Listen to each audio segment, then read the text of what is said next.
नमस्कार, AB news देख रहे हैं आप। कोमल है आपके साथ और इसी के साथ शुरुआत करेंगे बुलेटिन की। पदमपुर में खुंटपाले में स्थित विनर ब्राइट फ्यूचर स्कूल का वार्षिक उत्सव धूमधाम से मनाया गया। ये उत्सव 2 दिन तक चला, जिसमें पहले दिन बरगढ़ के सांसद प्रदीप पुरोहित मुख्य अतिथि के रूप में उपस्थित रहे। उनके साथ उनकी पत्नी प्रतिमा पुरोहित सम्मानित अतिथि के रूप में मौजूद रही।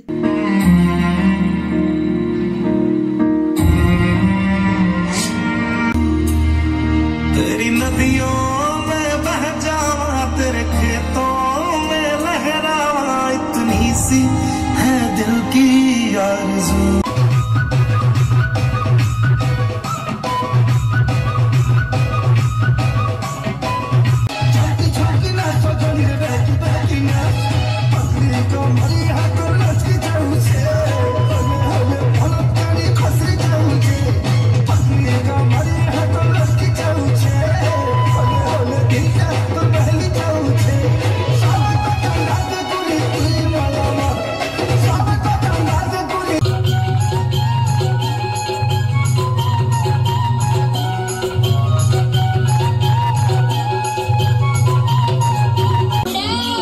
Ay, cámara.